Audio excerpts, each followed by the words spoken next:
Okay. It's good. It's good. Second,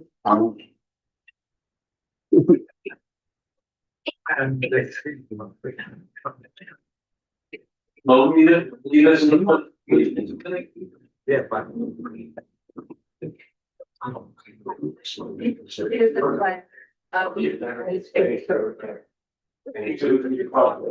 which is a one nation, under God, indivisible, liberty, and justice for all.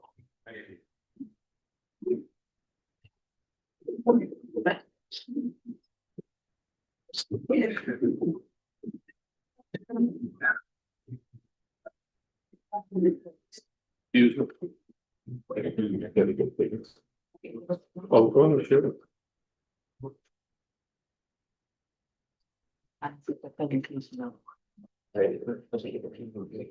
See, this is a one, two, three. Yeah, one, two, three. Let's try again.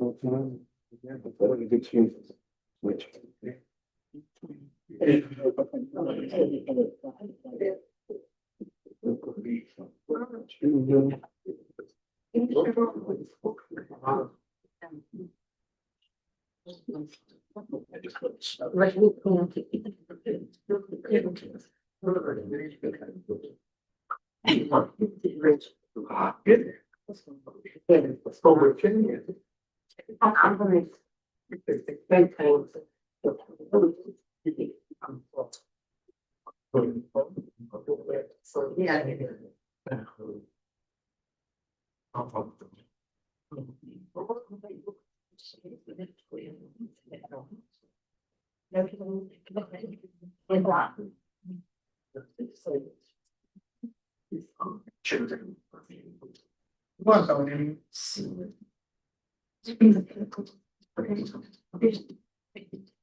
That's beautiful. Thank you so much. Thank you, Samuel. Thank you very much.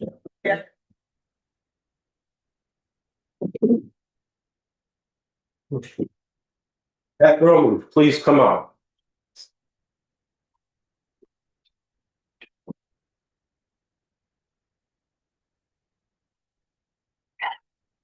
Thank you for being here tonight.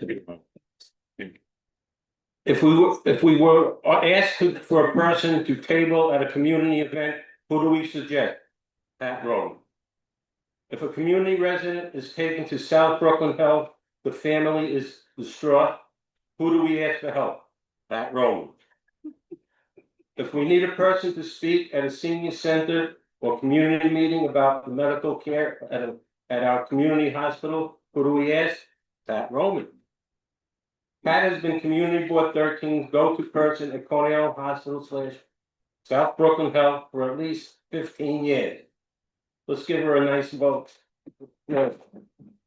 No matter what day of the week, even over the weekend, if it's an emergency, time of day or evening, the first person we contact is our friend, Pat Roman. Pat, on behalf of the Community Board 13, we thank you for all you have done in our community. This plaque is just a small token of our appreciation. We look forward to many more years working together. The beautiful plaque. Thank you. And it's in recognition. We try to take it to it, and the relative to our communities. Communities like our faith.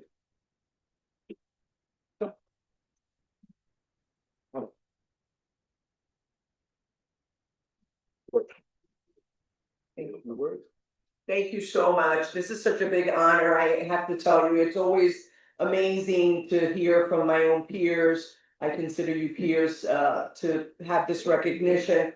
And this is something that you guys know many of you know my history. My dad worked here for 35 years. I was born here in 1968. My son was born here in 1993, and my granddaughter was born here in 2015.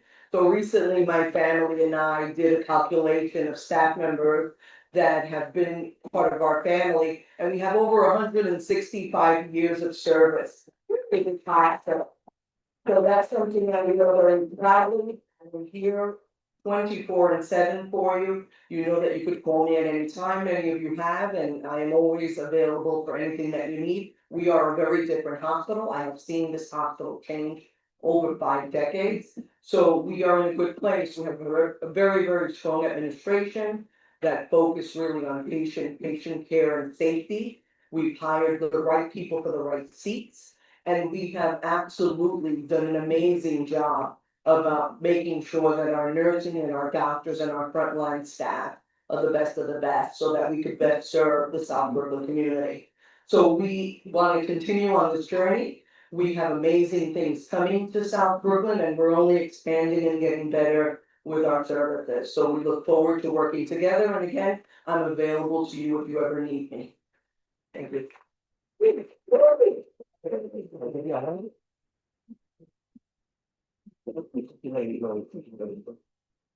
means a lot. I would be remiss in not stating that the presentation that you gave a couple of weeks ago was fantastic. Thank Okay, a lot of people called me and said and texted me that it was really an amazing type of thing where they got a lot of education.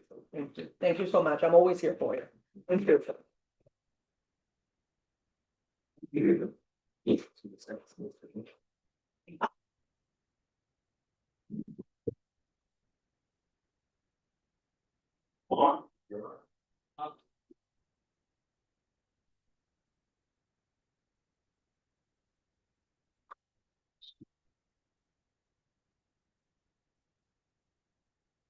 We do have quorum, right? Yes, we have quorum. Welcome, fellow board members. It's that time of year per our bylaws. We have our election, all 5 positions are up. You previously were emailed the members who are applied resumes and any recommendations from the nominating committee. That was already emailed, but it was given to you separately for the two contested positions. That was given out along with your packet tonight. Note that the second vice chair, treasurer, and secretary are running unopposed. For the chair and vice chair, we have 2 candidates each. And for those positions, we'll have election. They'll be given 3 minutes each for questions and answers when we get up to that. And then we'll give out the ballots in the election after the candidate Q&A, the paper ballots will be distributed. Board members will come up. It's to A to M, M to Z. You sign for the ballot. Then take your seat back, decide who you're going to vote for, and sign the ballots. It's open meeting law. This is not secret ballots. This is all you signed your name on it. If someone needs assistance, we will raise your hand. One of the nominating committee will bring the ballot to you. And likewise, when you're ready for collection, we'll pick it up from you. We don't allow write-ins. After the ballots are collected, members of the nominating committee will tabulate the votes. Presuming there are no tie votes for those 2 positions, that when the chair is ready, we'll announce we'll announce who the winners are. Winners they resume office July 1st. Just a heads up. We will have to change that thanks to term limits. We will have another bylaws meeting come September because we have to get it to coincide with term limits, not with the city's fiscal year, but that's just an aside. For our bylaws, Article 3, Section 3J, since it's only a single candidate for 3 of the officers, I'll ask the chair now to cast a single vote in favor of those 3 positions. Chair Jeff Singer gets 1 single vote with 3 who are opposed. That's Yuri. That's Jennifer and Christian. So congratulations to them. I'm opposed. Because they're listed on the ballot, but they're unopposed. Yes, Yeah. so you don't. Yeah. We could pull me out or not on that section. Okay, now I'm gonna call up the vice chair, the two vice chair positions. The first one with, do you wish to speak and answer questions? What is, I didn't take a ballot with me. Who's, Jeannie? Jenny, would you like to speak?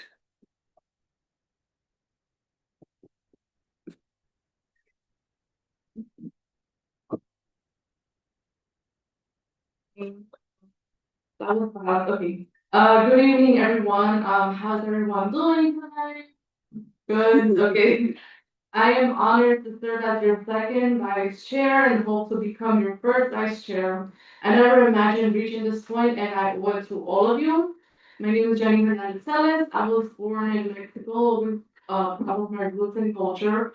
Raised in Coney Island, I am a proud mother to a wonderful 15-year-old and oldest sister to 3 younger siblings. I attended PS90, IS03, John Boyd High School, and Union High School. I hold an associate's degree in criminal justice and law from Rural Manhattan Community College and a bachelor's degree in forensic psychology with a law from John Jay College. And I have also completed work for a master's in human rights. My volunteer work spans various sectors, from helping tenants at the Bronx Housing Board to supporting patients at the NYU School of Medicine. I volunteered at the East Harlem Cat Shelter and planted flowers to support our pollinators in our community. I am active in civic outreach, currently volunteering for the FIFA World Cup, so you can find me kicking around the soccer ball at least until next month. I also assist my neighbors in finding jobs, starting small businesses, and buying their first homes through the Coney Island Neighborhood Revitalization Corporation. I attend monthly borough hall meetings representing CB13 and our chair, Jeff Sano. I hope my updates have been very helpful.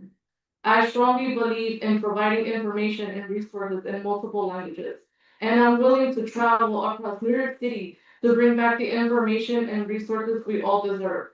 Southern Brooklyn is close to my heart, just as it is for all of us here. I am committed to advocating for Coney Island, Brighton Beach, Grayson, and Seagate, because CB13 will not be left out of the conversation at Borough Hall. We deserve to be a part of it and more.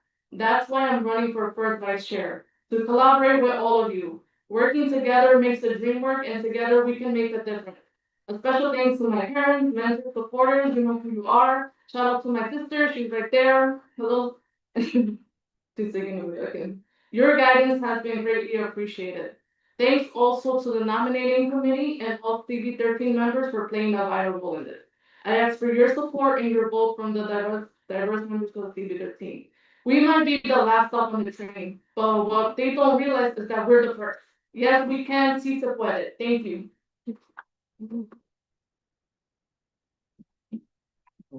Joanne Weiss, she'll. I realized that I've been involved with this community board more than half the people have been on the serve. I've been involved for 40 years, except for 2 years when I was recouping as a World Trade Center survivor. And of course, the 1 year I missed was 2009 rezoning. We all know that happened.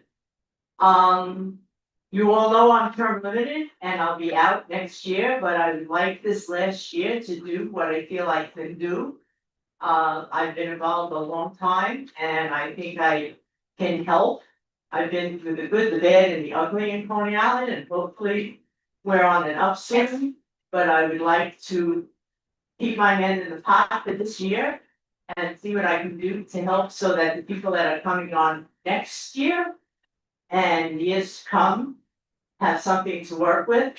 I know that the word was out that I'm term limited, but that doesn't mean that you shouldn't vote for me because I can still do the job. However you vote, I wish you all a happy summer and a healthy summer. And let me tell you, health is more important because the rest of it doesn't matter. True. Thank you very much. Thanks, Danny. Okay, and now for chair, Robin, would you like to speak? You need the mic there, or you can make it? Whatever you want. You can ask questions. You can ask, You say you're limited, does that mean you complete the term if you get elected, or you leave in the middle of the term? No, I completed through next June, then you have special elections, same way the young lady that I'm running against was elected at a special election. You would have a special election to fill my spot. And then in 2 years, I can come back. But. Anything else? I'm sorry. thanks. Thomas. For me or for the candidates?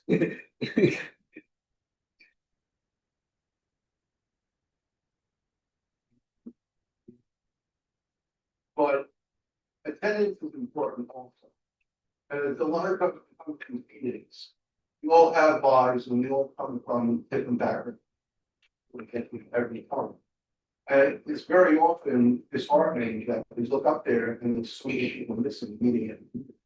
So I just hope that both you put that value in them, if it goes. Because there's a lot of empty chairs, month after month, and that's not fair. But if people that want that's one thing to consider. Thank you. I agree. That's not really tonight's topic, but yes, our borough president is, every day, every meeting, attendance goes to the borough.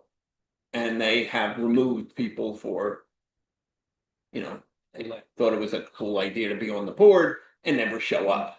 That's unfair to all of us. But that's also not on today's topic, but thank you. Yes, I agree. I'm sorry, Robin, you have the. Oh, we had one more?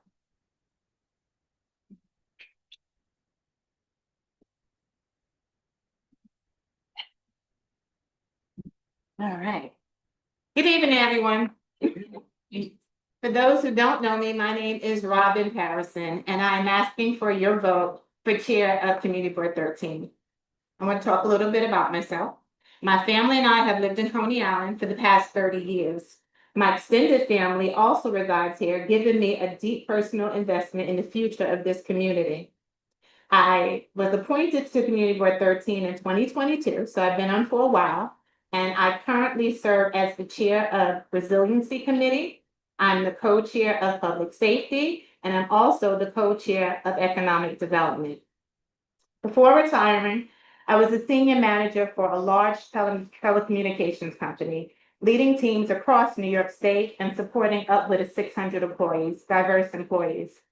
I later served as Director of Operations for a family-owned business specializing in construction training, safety consulting, and compliance, working closely with agencies including the FDNY, Department of Buildings, and OSHA.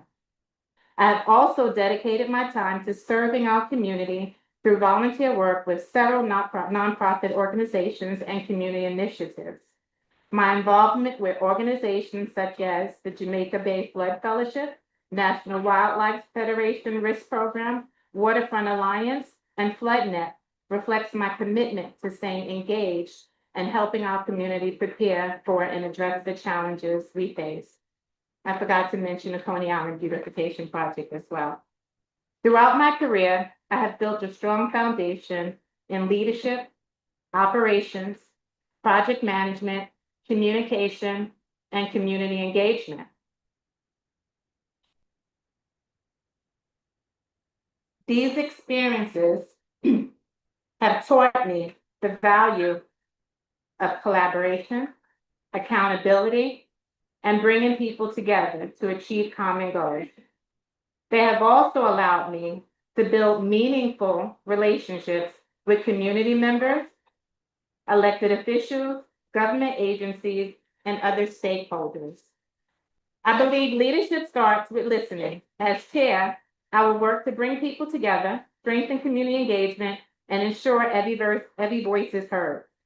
My commitment to each of you is simple: to be accessible, communicative, and dedicated to building a stronger community through collaboration and respect. Community Board 13 serves a diverse district, and I am committed to bringing people together from the east end all the way to the west end where I am. Together, we can move our community forward because every voice matters and our community deserves representation. I thank you all for your time and consideration, and I hope to have your vote. Thank you so much, everybody. Current chair, I'm assuming you're gonna speak, yes.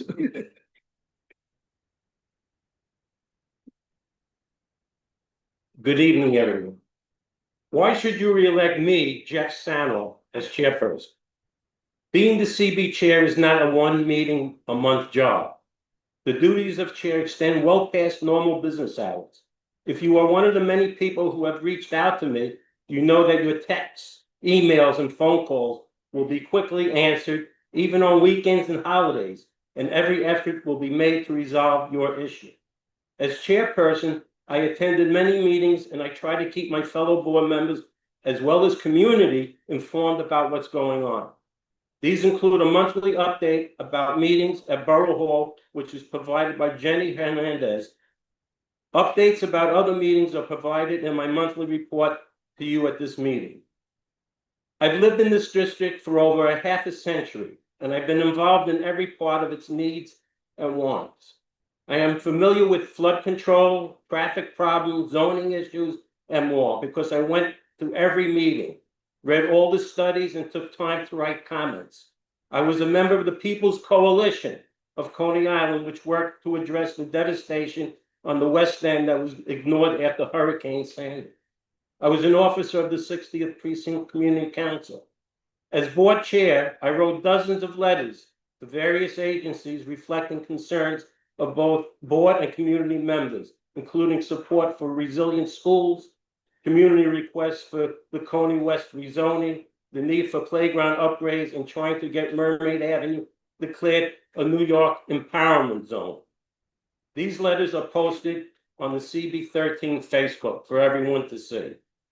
I've learned a lot by coming up through the ranks. You, my fellow board members, elected me to serve as secretary, first vice chair, and for the past 2 years as chair. I am grateful for the confidence you have in my ability to serve. I've got the strength and backbone to ensure that all voices are heard, and they are heard, even in difficult times. For example, the casino ULURP brought out a lot of emotions, and it was not easy to keep the process going. At one point, it got so crazy that NYP said that they were going to if the meeting wasn't controlled, they were going to stop the meeting. This would have denied board members the opportunity to vote on this important issue. But I had the skills to keep the meeting under control so board members could exercise their right to vote on this important action. I spent years working with other shoreline communities too, helping them to get things done and building relationships along the way. So I ask you to vote for me for what I have done and will continue to do. Show up and speak about the concerns that shape our daily lives. And I ask you to vote for me because of the future. I have a track record of ensuring that all voices are heard, honored, and included in the experience and strength needed to get things done. I am grateful to all of you who contribute to this board. It's like a family to me. It has been an honor to serve you as chair. I hope that you will give me the opportunity to continue to serve the next 2 years as chair. Thank you very much and have a good evening. Thanks. Thank you, all the candidates. We're gonna start doing. Oh, I'm sorry, with the question for, yes, I didn't see any hand. Oh, Pat, go for it.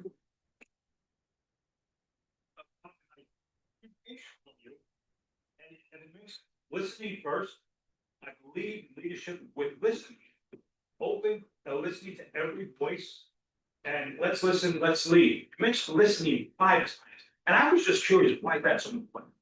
It is important because if you don't listen, you don't get the value of all experience in this room. You don't get the value of the community. So we have to listen. Also, everybody has a perspective.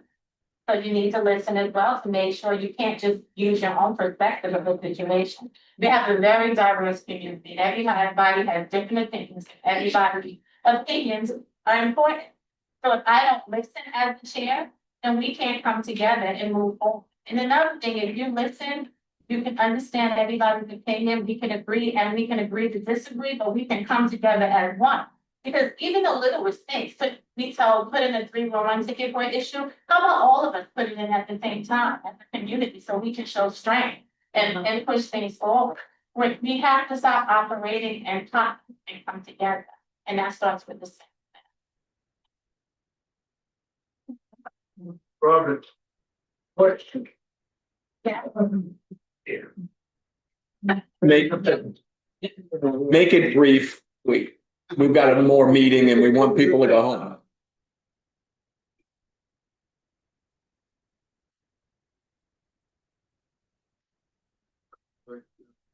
He's been doing good for all of us. What are you gonna be doing better than him? What do you think? If you're competing with him right now, so I wanna see what bring new to us.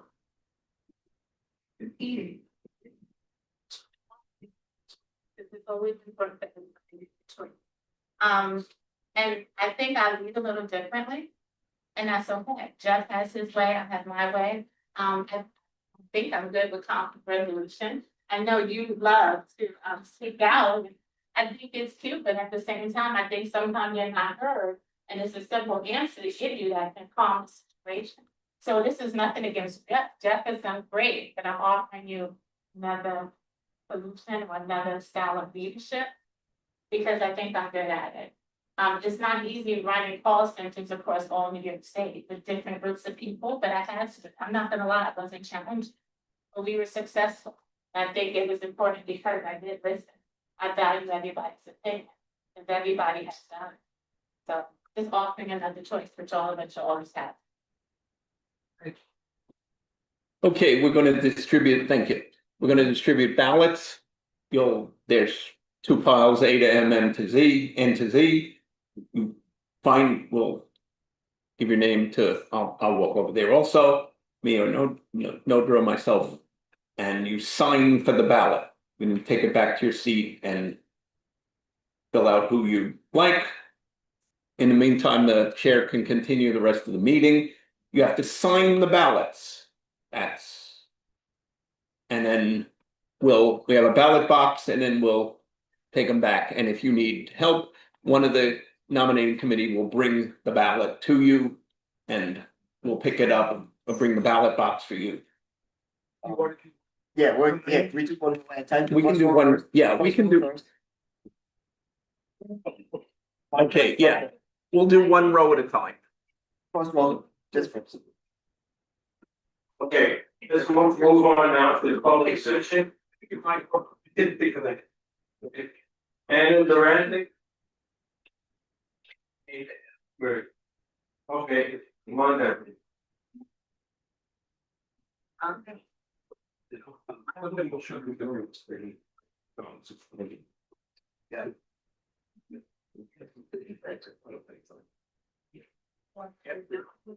Yeah.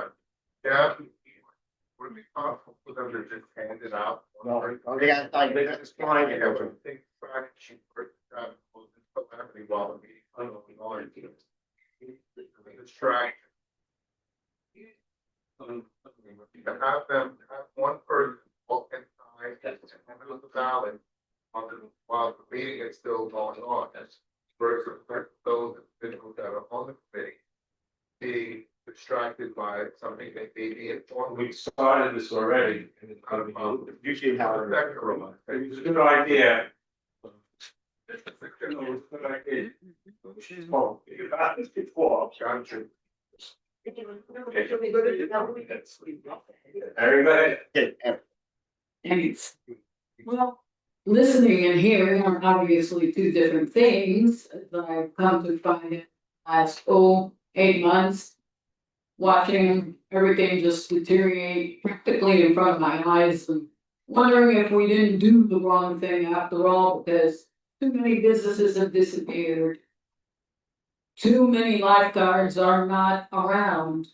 Too much of the boardwalk has deteriorated practically under our feet. Too much money was left on the table over the winter.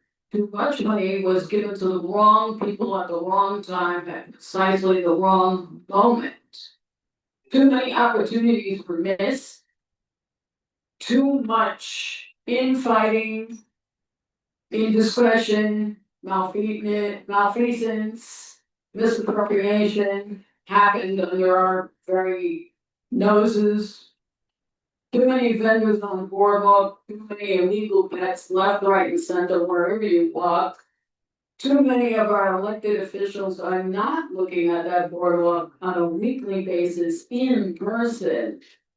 Ina Varenikov, Alec Razzi, Jessica Scarcella, Antonio Reynoso, who just gave away the store to other interests that could have been better served by directing that interest to a different area of Brooklyn, especially Long Island, but not that particular interest, because that speaks of favoritism and nepotism, but that's beside the point. It's all been verified and vetted if anyone cares to look. But it's a whatever type of situation, it's not. The commercial plans of the plan. Many permits have been yanked for all the wrong reasons, basically in retaliation for voting no on something that has helped us in the long run. Many businesses were pushed out because of a no vote that might have helped us in the long run. Walk down Mermaid Avenue now, what do you see? Walk that boardwalk now, what do you see? Walk anywhere in a 15-block radius between Great Beach Avenue and City Seagate, and quite easily, nothing. I've got $300 million trust fund, look at now. Honest office.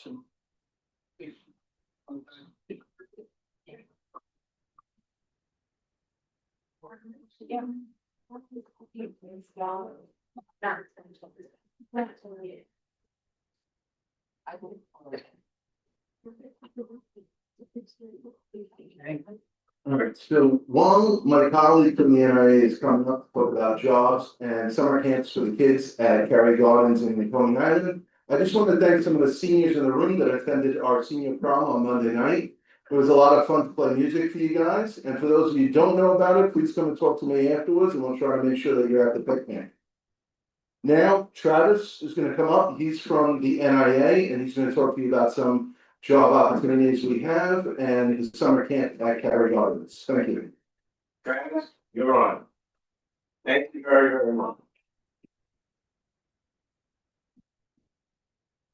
All right, good evening, everyone. Just real quick, I want to talk about, first of all, my name is Travis Davis. I'm one of the program supervisors.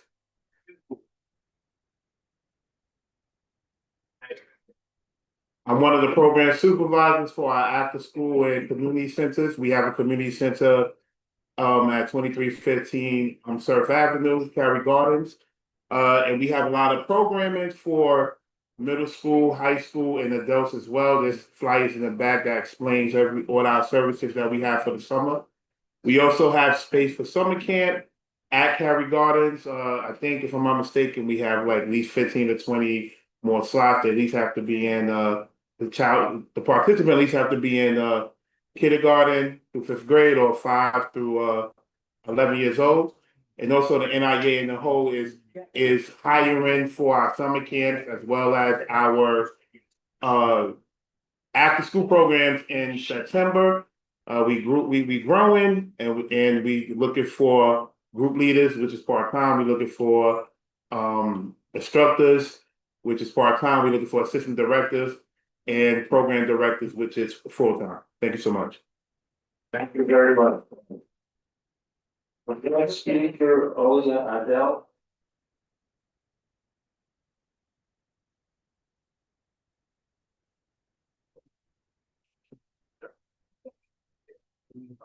Thank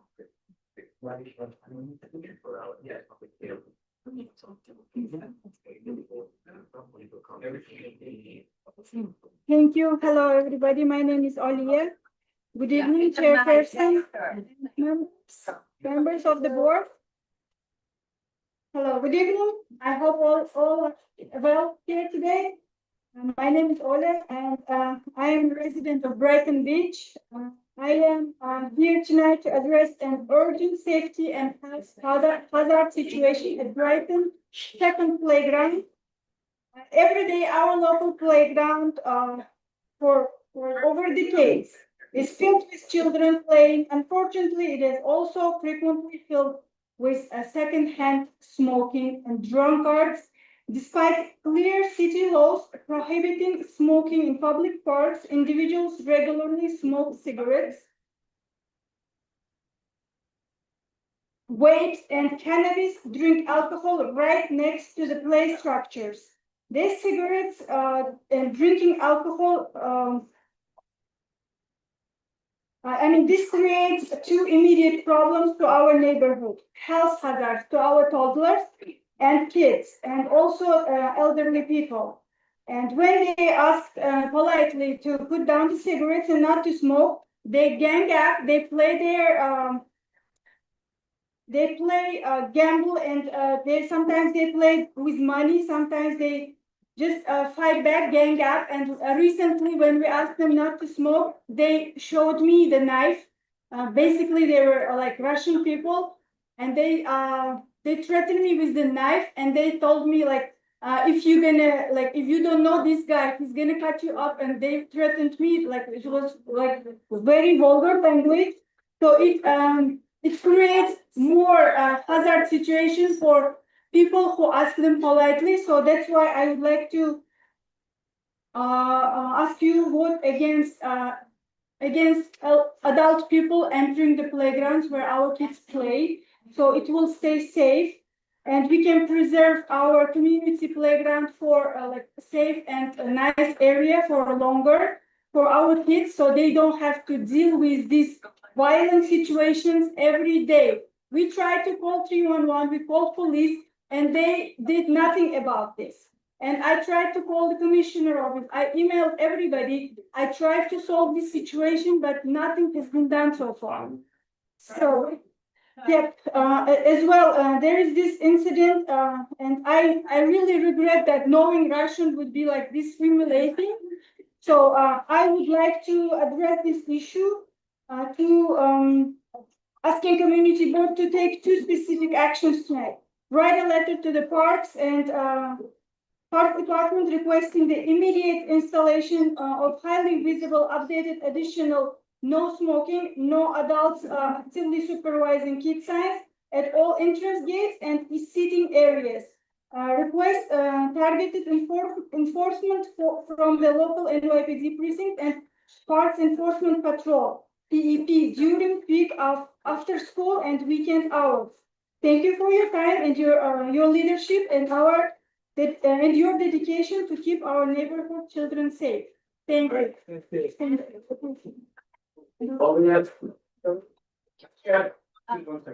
Email me. I did. There is a video. Yeah, there is a video of this violent situation. Please. Thank you. So my question is, you contacted the police. We have a quality of life squad unit in the 60th precinct. Yeah, Do you know who those policemen are? Did you speak to those policemen? Yes, I did. It was Sergeant Rousseau. Sergeant Rousseau arrived later to the scene, but there was Officer Zephyr, I believe his name was, and his partner. I don't remember his name, but they took the report and they arrested the man who threatened me with the knife. And then they took him to under custody, and then they released him. And they called me. The prosecution office called me, stating that they give me the protection order against him, and he wouldn't be around me. But this is not possible because they stay there for over a decade, and they stated that they there for over 30 years, and police came like 200 times. It's waste of budget money We keep calling them, nothing happening, they leave. It is like waste of money and time. And it is creating more dangerous situation for us. Thank you, ma'am. Thank you. Thank you for your question. Igor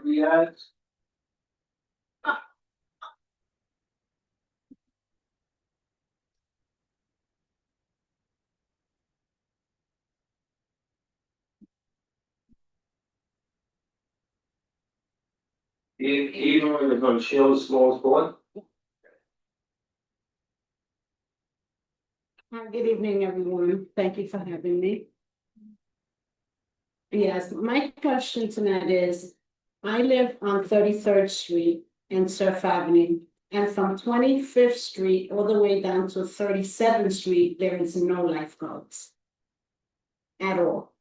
No lifeguards at all. So how do our children or anybody that wants to go to the beach from 25th Street to 37th Street, if we have no lifeguard? They put the lifeguard chairs, but kids are out of school. They want to go play in the water.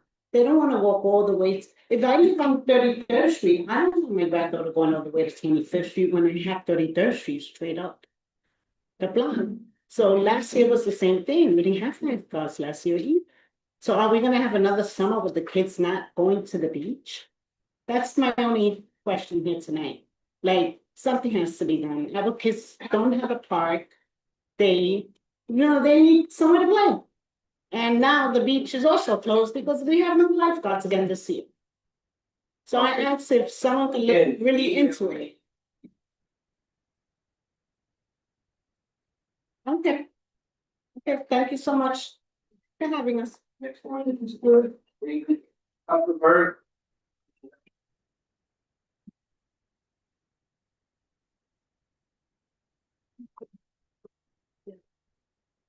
Good evening, my name is David Kupferberg and I'm a member of Passengers United, a 501c3 nonprofit, nonpartisan transportation advocacy group. The goals of the MTA bus network redesign should be close service gaps, expand service to transit deserts, and do both without negative impacts to the core network. The MTA Brooklyn Bus Network redesign draft plan released in December 2022 received an overwhelming negative response. In fact, none of Brooklyn's 18 community boards support the draft plan. We think that the MTA should delay the proposed final plan in favor of a new draft plan. At the same time, the MTA should invest 1% of New York City Transit's operating budget, or $126 million, for the Brooklyn Bus Network redesign. Another thing I would like to talk about is bus stop balancing. Bus stop balancing is a mindless implementation of standard practices by the MTA and New York City DOT without the consideration of the effects of their actions. There is no correlation between bus speed and passenger travel time. 1,800 bus stops were removed in the Queens Bus Network redesign, with no significant effect on bus speed. The MTA is only considering the 20-second saved by buses not having to accelerate and decelerate. But if stops are lightly utilized, then buses are stopping at one stop instead of another, saving no travel time. But the result for you is an increase in walking time, hence passenger travel time. This also significantly increases the chance of a misconnection.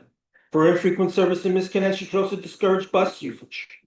But for the proof that there is no correlation between bus stop balancing, bus speed, and service reliability, one could look at the city of Philadelphia. The average distance between bus stops within this city is 500 feet. But in the center city, it's as close as 450 feet. According to the Philadelphia Bus Network Choices Report, their bus service speed averages less than 12 miles per hour, 40% faster than in New York City. But the MTA keeps repeating that buses are too slow. The average bus speed in Brooklyn is 7.1 miles per hour, yet cars only average 9 to 10 miles per hour on city streets. Buses make many more stops and have to wait for passengers. It stands to reason that buses would be slightly slower than cars. Therefore, the notion that buses are too slow is a myth. Of course, there are chronically congested areas where buses are much slower. These have to be addressed on a case-by-case basis, not look at Google Maps and eliminate every other bus stop as the MTA is irresponsibly proposing. Go to www.passengersunited.org for our counter proposal of the MTA Brooklyn Bus Network redesign and details on how to sign our petition against bus stop balancing. And I have flyers in the back. Thank you. Thank you, David.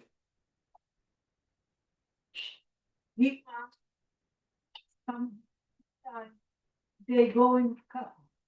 And they go one after another. Bus bunching, And I know for a fact.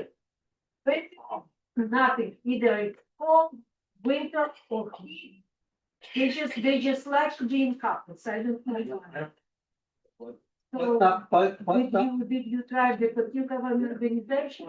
Bus bunching is always their problem, even in state. And unfortunately, I would like to see that reduced. How did you raise this question? Because we have an organization. Everybody has raised this question and What did they say? and it's always been a downward spiral of managing traffic and everything. There's really no way of controlling. Thank you. Thank you very much. I wish. Let's see,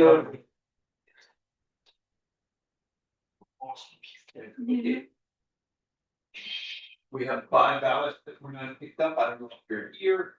Steve Bowers, Mary Cleaver, Roman Gillis. I'm pronouncing your name wrong. But if you're not here, it doesn't matter. No. Abby George and Alan Newman, who I don't see. Okay, I'm sorry, Jeff. Next. Our last speak in public session is Adria Metro from Brighton Beach Library.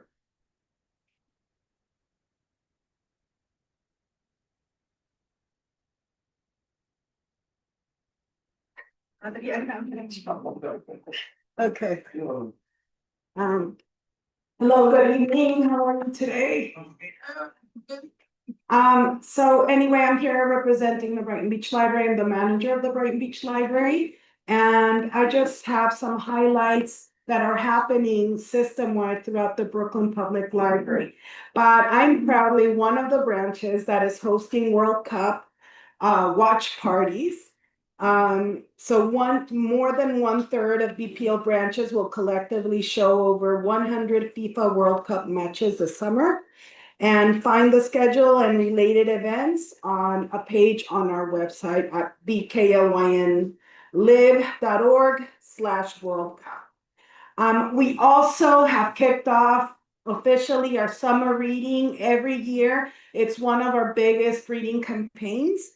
And this time the theme is create your own story. So there were summer reading kickoffs across the system. And all summer long, and for the first time, I'm very excited actually about this, that we've included adults in the summer reading. It was really youth oriented, but this time we've created book lists, activities, and there's going to be this big event at the Central Library just for adults. It's going to be fun. Also, specifically for my library, there is a couple of programs that I want to highlight. One is called Community Hours, and it's to support immigrant services. And this is an opportunity for immigrants to come and get one-on-one assistance with one of our multilingual team members and get help with things such as additional English classes, citizenship preparation, immigration legal help, transportation information, connecting to business and career help, additional library learning, library services, getting a library card, culture pass, which is one of the benefits of having a library card. Another program that I want to specifically plug in, it's called Immigrant Job Support. And there is a navigator that works with immigrant populations on Mondays at the Brighton Beach Library and at other locations throughout BPL. And lastly, I wanted to say thank you to the office of Alec Krasny, Assemblyman, and just to express my appreciation for the generous support of some of like the programming that we offer at the Brighton Beach Library. Some of the highlights this fiscal year were puppetry around the world, fun with acrylics for creative aging for older adults, and chess for kids, chess for teens, and many other programs. So thank you so much, okay? And that's it for me. So one last speaker, Howard Brown.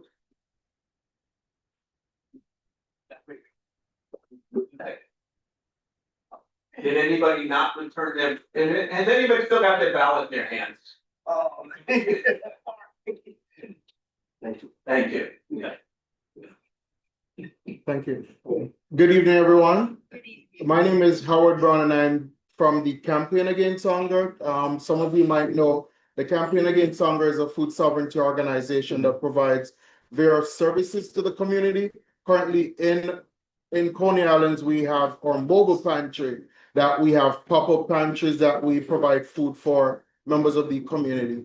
I'm here to just share some good news with you that in the next couple of months, our organization will be opening or launching a space at the Marlborough Greenhouse Urban Agriculture Education Center.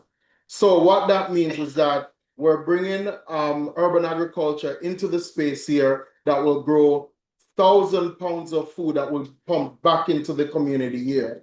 Not only that, but also we're going to be providing training for young people in agriculture, culinary. We have senior cooking demo sessions that we're going to have with the senior members in the community. So there'll be further details on all the resources. Also, we have our cyber pantry. So for those who are not able to come into our spaces, you could always order food and it will be delivered to your home or wherever you are free of cost. So that's some of the services that we're going to be bringing to you here in Coney Island. So I'm going to leave some flyers on my business card just to provide some update on all the resources. This is going to be a game changer for y'all here, and we're hoping that you'll support and you'll participate in the process as much as possible. Thank you very much for having me.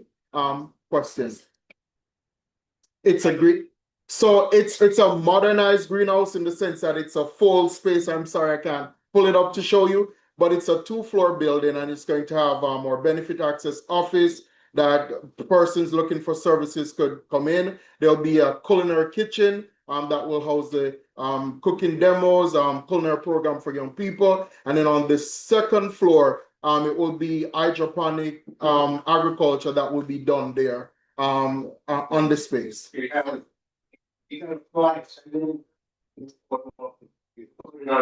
Will do. Yes, it will be strictly organic. It's going to be at the Marlborough, so that's is it Gravesend Nightshade Complex? That's where it's going to be at. So you see an orange building, a large orange building. That's what it is. I see you have some.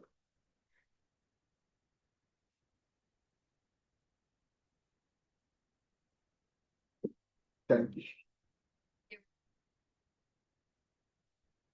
Mm-hmm.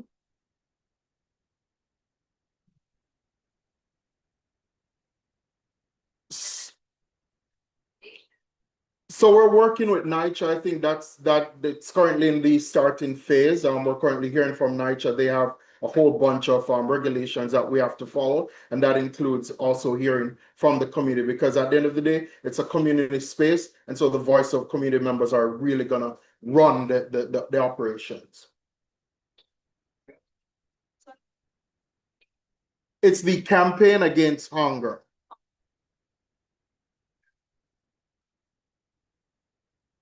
Mm-hmm.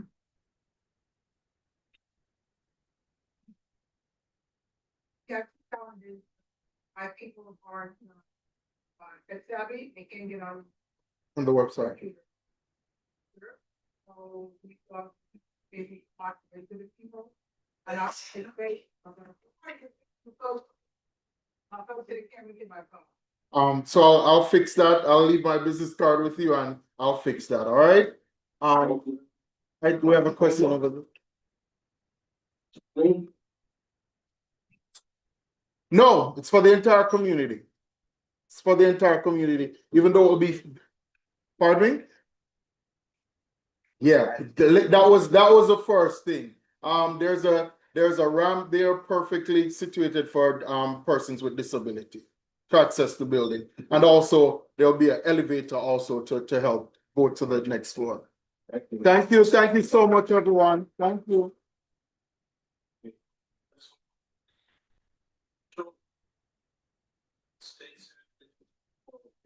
Olga?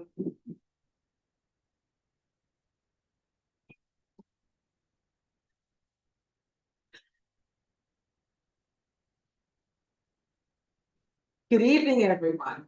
First, Senator Scott Salazar would like to thank all of you for your support. A lot of you went above and beyond, and we are so grateful and appreciate all of you. She received 70%, 73% of the vote, but it's not over yet.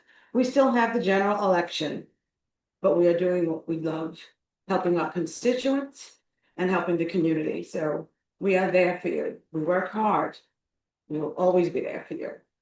This past weekend was very eventful. We've had our Juneteenth event, and it was a great success. The performers were great. The food was great. We like to thank everyone who tabled. We like to thank the volunteers and thank all who attended. And thank you to all the sponsors and our partners, Congressman Hakeem Jeffries, Assemblyman Alaka Krasny, Councilwoman Kayla Santioso, District Attorney Eric Gonzalez, and Borough President Antonio Reynoso. They made this all possible. The Mermaid Parade was on Saturday, and it was as fun as usual. I got to ride the Alliance for Coney Island float, and I saw a lot of you there. Okay, so I know that everybody had a great time. And thank you to the NYPD who are out there in large numbers making sure that it went smoothly.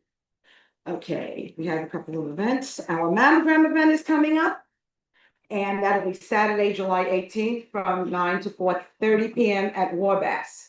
525 Neptune Avenue. And this is a no-cost mammogram. So if you're interested, I have a flyer in the back where you could scan the code. But if you need help with it, call our office and we will help you register. Okay, we have the Citizens New York Spring 2026 grant cycle. So if you're interested in that, I suggest that you hurry up because the deadline is July 27th.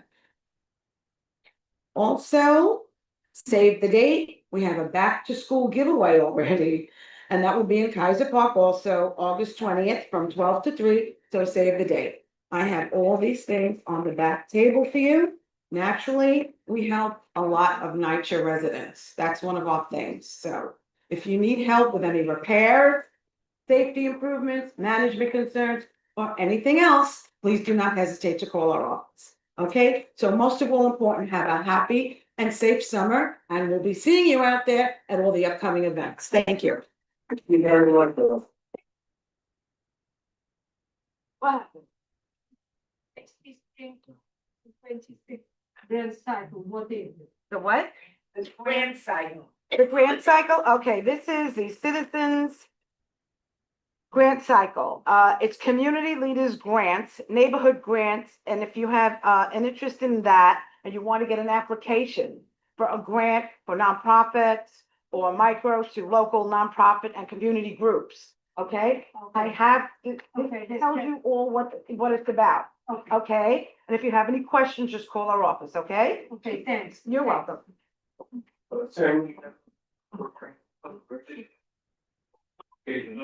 Allocated called me up before, and he had a very important event in the city and wasn't able to make it tonight. But he's thanking the community for everything. Okay, council member, Kayla, Senator Soto, Tony Bass. Okay, Eric received from, Ernest.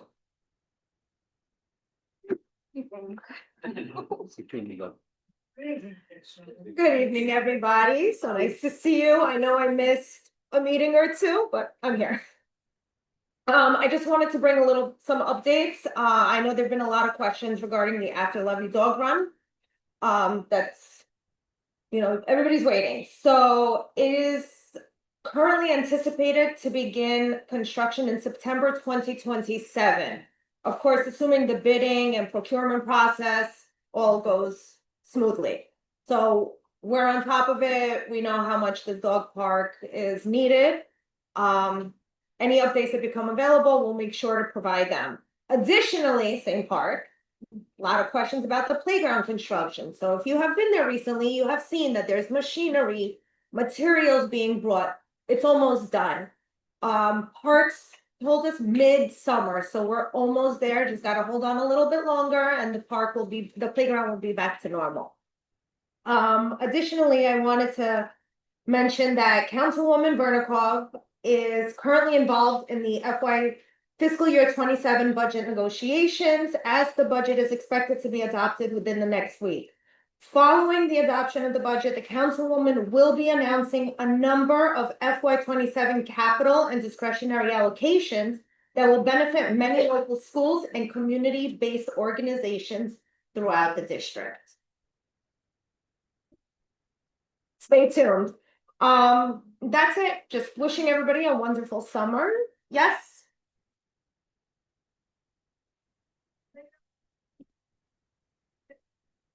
Yeah, so Brian's. They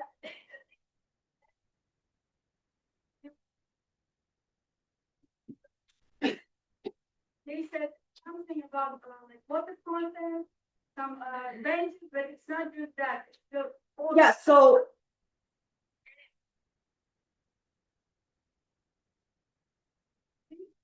yeah, so the reason we are aware of the situation with the swings at the Brighton Second Playground.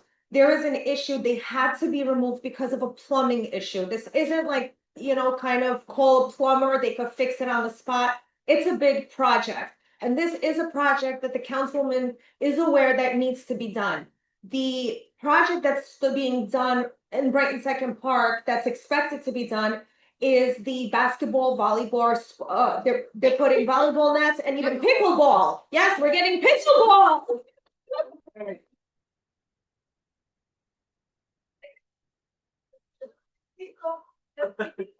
Look, I don't want to hold up the meeting. If you want to, I'll step outside with you.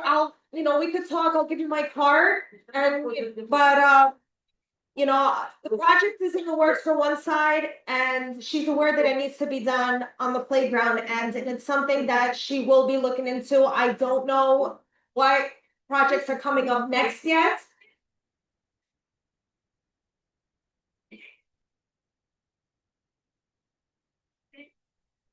Listen, trust me, I live in this area too, so I see it myself.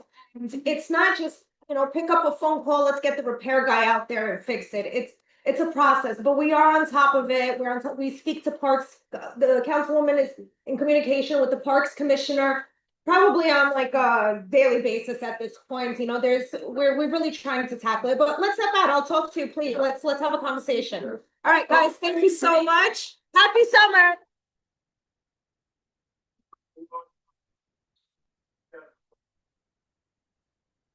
New York City Controller's Office, Sergi. Okay, Brooklyn Borough President's Office, I know this from when you get.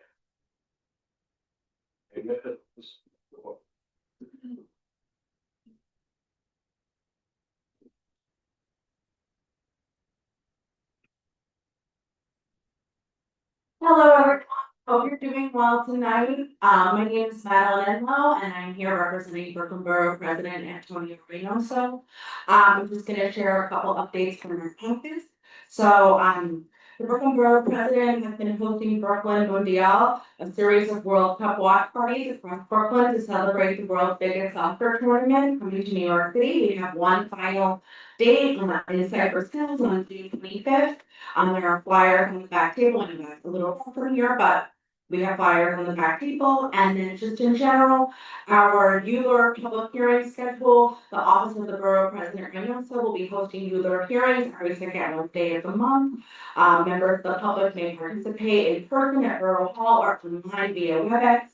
And the Borough President Reynoso is deeply alarmed by new work requirements for SNAP that came into effect this month. While our office cannot provide direct case-to-case support in these changes, our constituent affairs team can provide you with more information on the various resources that are available for you. A full summary of these changes are also available on our website's homepage, and I've left flyers for both your Euler and SNAP benefits on the back table. Thank you so much, and I hope you all have a wonderful summer. Thank you.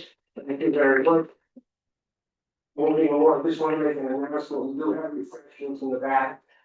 So, Eddie's cutting the cane right now. Eddie's cutting the cane. Okay, is the official CD 13 coming? Hey, at the bottom. Okay, let's move on to the approval of the minutes. Yeah, can I get a motion? Yeah, wait. Excellent, second, okay.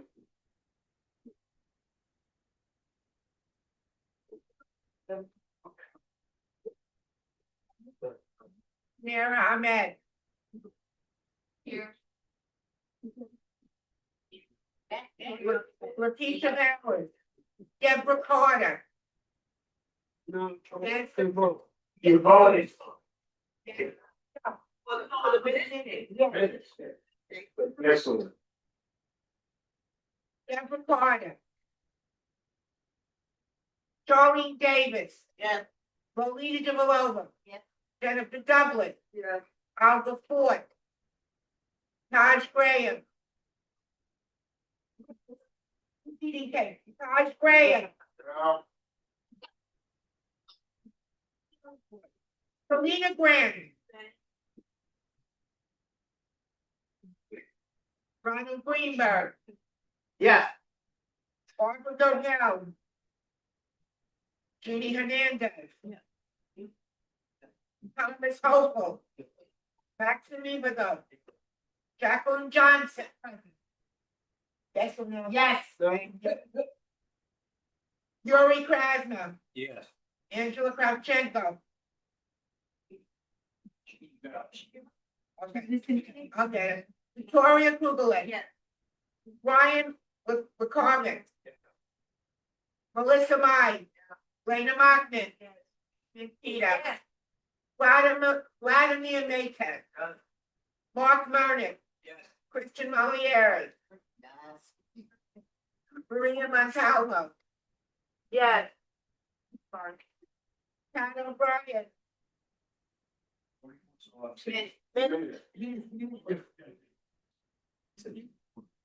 Robin Harrison. Nadia Pittamakidova. Milagros Quillis.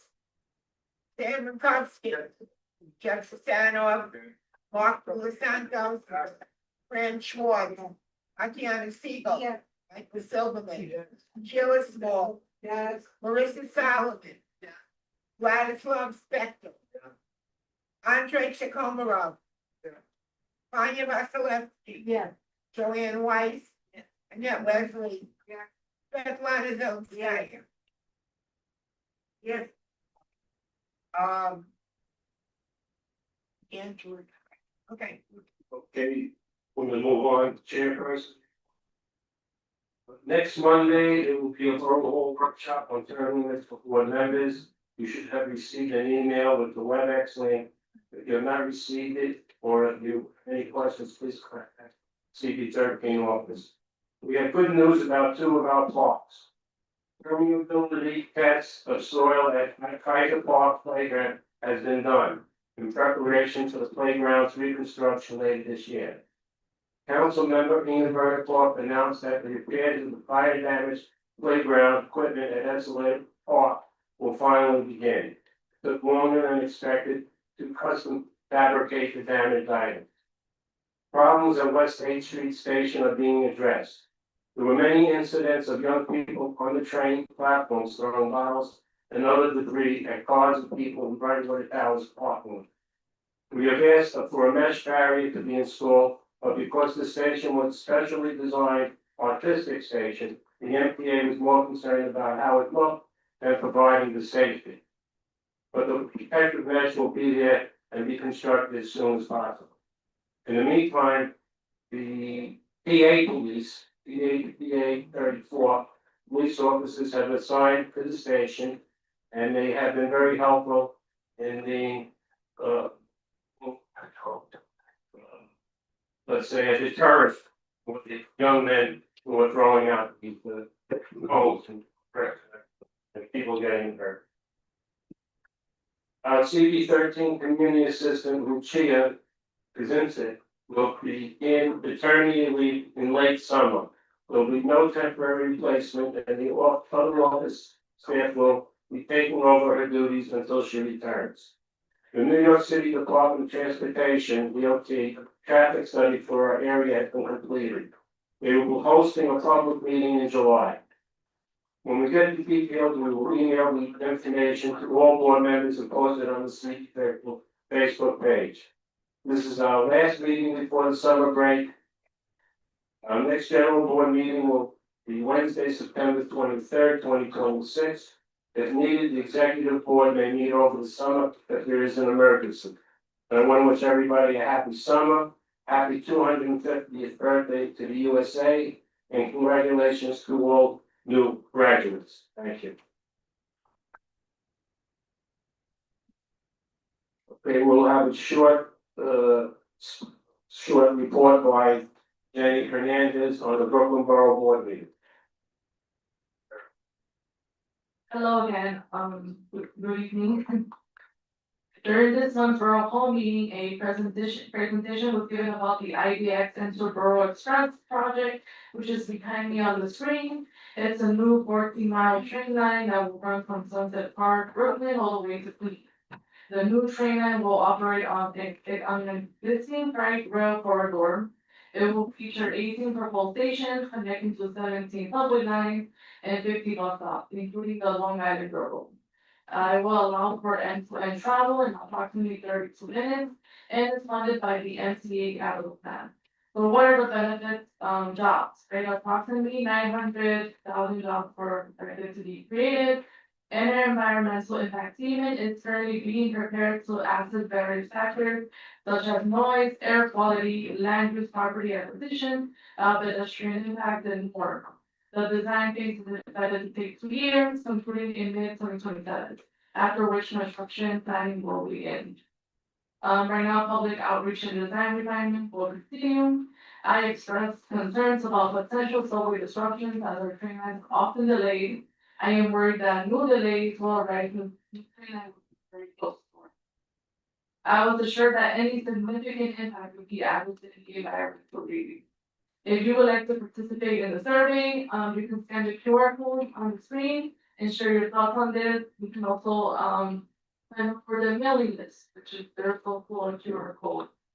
That will be over today. If you have any questions, if you have, and apologies I'm late. Happy Juneteenth and happy Pride Month. Lastly, I hope you will have a great and healthy summer. Thank you.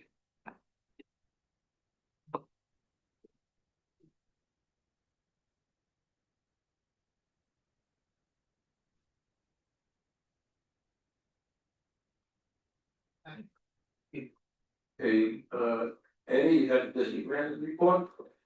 All right, we're taking that, so, yeah, anyone to, and you know, the last time we met, was before the weekend. Crazy weekend, but, everything went fine, the police and all. August Day happened this past weekend with, Juneteenth, as mentioned, which happens to have also the first fireworks of the season. We also had the Mermaid Parade, and it was very successful this year.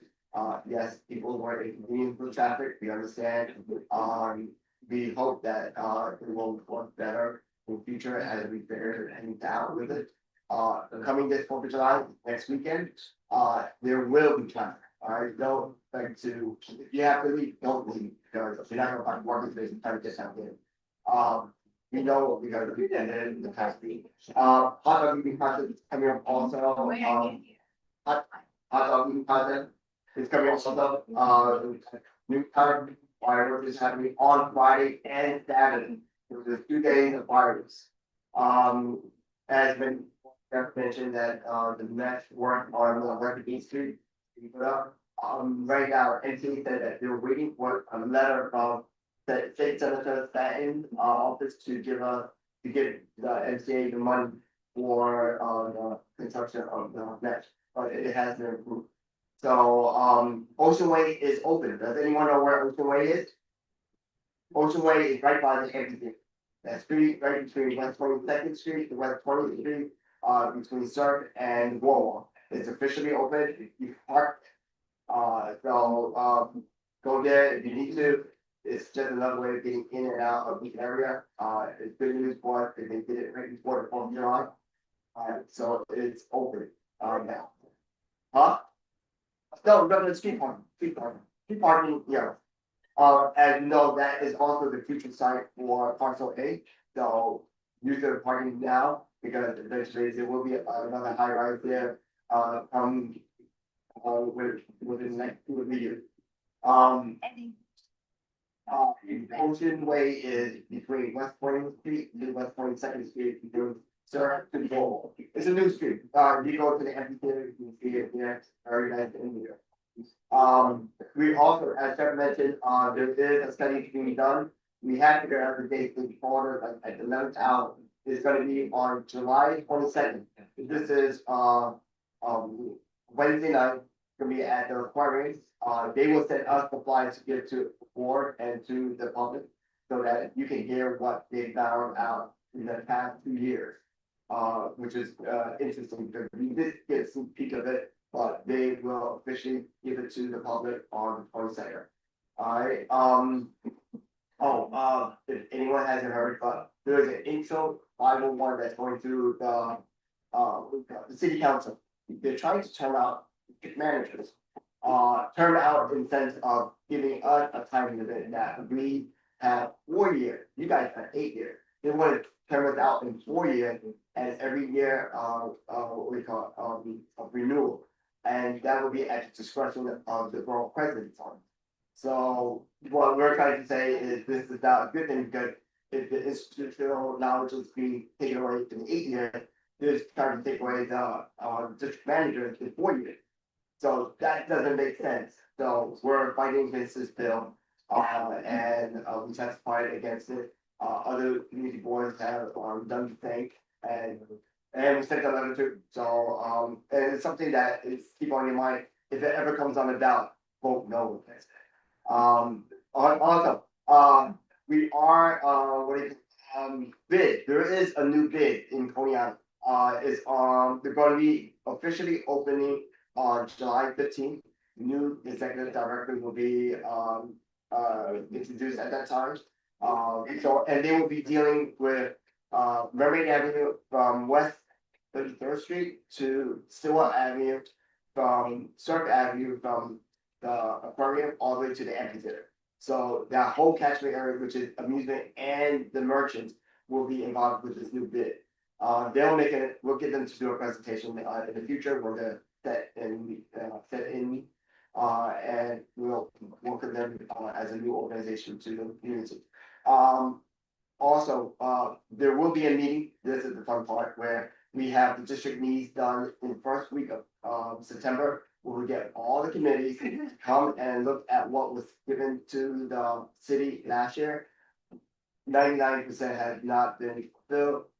Some of them have been fulfilled, like the golf one we had, absolutely. The boardwalk is there, but we're not eliminating it, because we know that once it's out of the top, we have to make sure that the money stays, because they've given us $1 billion, not $1 million, $1 billion. And we don't want it to disappear, in the next 5 years, 10 years. So, that will be done in early September. So each committee will have a meeting in September. So look out for that, once it comes around. And other than that, concert, there's no free concert, I'm sorry. The amphitheater has not been, they have not picked a vendor yet. And due to that fact, they do not, Summer Stage has put out their schedule already, so there's nothing at this time. So, there was no free concert at the amphitheater. It doesn't mean that it can't be somewhere else, but at the amphitheater itself, there will be none, because there's no vendor yet. Yeah. Yes, Tom. In district. Okay. The NIA. Yeah. Every Tuesday, the first Tuesday after 4th of July, on 79th Street, Shore River. It's absolutely free, we're pretty good people down to the 12. We got a good range of acts going everywhere from like 80s retro to, there's like a salsa night, even an Irish night at the end of the summer. There's a lot of different, acts in there, and come down, it's fun. What we could do, if we don't have any free concerts this year, we could put in their advertisement in our newsletter, so you can see what's coming up. No, they're coming back, it's just that the RFP did not get finished until with the end of the June. Every year we get concerts. Yeah. Where did the ball drop this time? Yeah. EDC. Who? EDC, because what happened is they didn't put the RFP out early enough. They should have put it out like January 1st, they put it out like end of March. And at that time. Because we know this happens, is there not something on the calendar that says, hey, we haven't heard from them yet, let's go and ask them what's going on? Trust me, we've been asking them forever. They're sick of me asking. I've been asking them. And they are just finalizing 2 groups right now. And with that 2 groups, one of them is gonna be chosen. And when they choose that group, they have to negotiate with the cost because what is given and what they're asking for. Yeah, but like I said, it's not us, it's TBC. What we're gonna ask for is a year-round venue. That's what we're gonna. The issue was that Live Nation, okay, took themselves out of the running for the, that's the problem, okay? And we try to put in an RFP with EDC, and they're moving slow. Okay? Thanks. I just wanted to, this is the sidebar from everything that's going on. As we are at the end of the school year, so one of our youngest, committee, community board members is graduating on yesterday, Vlad.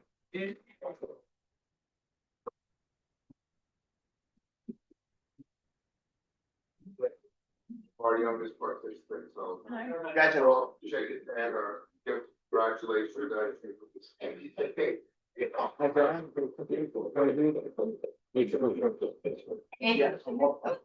Okay. You just mentioned something about it very quickly about the board. What does it make us feel better that this money is gonna stay there? They're right now, There. Right now. they're in the marketplace. With RFPs to select consultants to oversee the whole thing. EDC is not global independent. Yeah, part on, this is more detail, Sheila? Yeah. Will this any events at the wall, have they been approved? And if so, is this something that could be, transparent, what's going on? Right now, they haven't done, who, the liquor license? Yeah.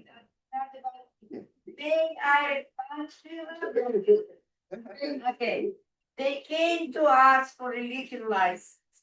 We approved, but they're not the all applicants, new applicants, they're not getting full license right away, permanent license. They're getting temporary license. Then under temporary license, they cannot play any music out. That's them. Meaning they can serve alcohol, but do not play music, or they can play music and do not serve alcohol. So that they were trying to get approval, sound permit for 2 events already. They did not get it because they cannot do it under state regulatory rules and regulations. According to what we discussed last licensing committee meeting, they were asking for some adjustment letter, their stipulation, which is mine, that tavern instead of a restaurant, whatever, nothing special. I believe their attorney team, they're working on getting the permanent license. So probably soon we will see some announcements. But as of today, as of now, or, but they don't want to do it because they're not making money. So in the future, coming up, before the storm is over, if they happen to get a liquor license, can we, the people of Coney Island, know what's going on? Because when they had their concerts and shows and events last year, we were like outsiders looking in, we lived there. So we didn't know what was going on. And half the time we couldn't get. Okay, so I believe they work with promoters, okay? We can find, we can call them and find out. And promoters get their own ways of selling tickets to certain groups, so whatever depends who they invite to perform. But I promise you, I'm gonna ask Hannah on Friday or next week to call them to find out how community, what is the best way for community to be informed. And Alright, so next meeting will be September 23rd. So happy 4th of July, happy Labor Day, happy Yom Kippur, Rosh Hashanah. Yeah, if you want to see it, and I have time. Hey, let's move on to the committee reports, the health committee, Jennifer.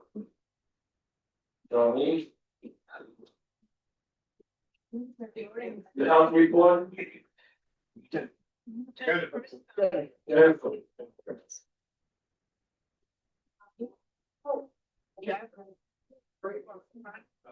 Wait, excuse me, hold on.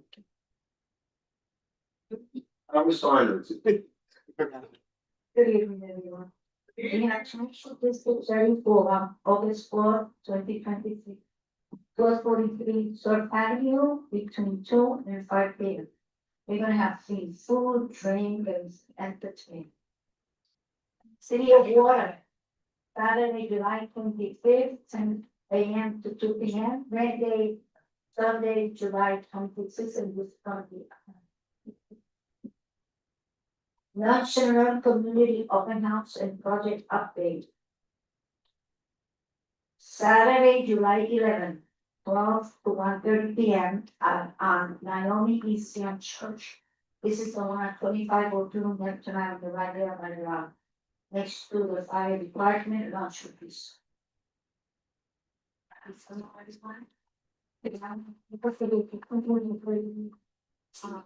Work. Thank you. I would say. And then we'll move on to the health committee.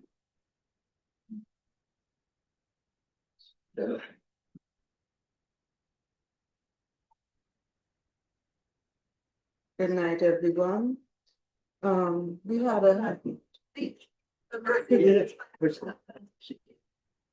had a health committee meeting on June the 2nd. And it was attended by we had a full committee, Charlene David, Melissa Mann, Marianne Cleaver, Tatiana Ziegler, myself, and Jacqueline Johnson. We had two speakers. Firstly, we had Latoya Hamilton, and she was speaking on a dialysis Kenyan care center. So she's thinking of doing a dialysis center because we do need a dialysis center here in the South Brooklyn section of this area. She said her experience is because she had her 10-year-old daughter, 10-year history doing dialysis for her daughter, who eventually had to have a kidney transplant. She found a location, it's on Cropsey Avenue, where it was AutoZone. She submitted an application to Department of Health. She's written on Article 28. It's also close to like the B82 bus and all that, so transportation is easy. She has 2 doctors from South Brooklyn from right here that will be helping her, and 2 other doctors from somewhere else that will be helping her with that. She is taking like Medicare, Medicaid program. Also, if somebody comes that doesn't have insurance, she's willing to work with them. I personally do believe that we do need a dialysis center here in this end of the spectrum because we don't have one. We used to have one here at this hospital and we don't have it. We send out our people to dialysis.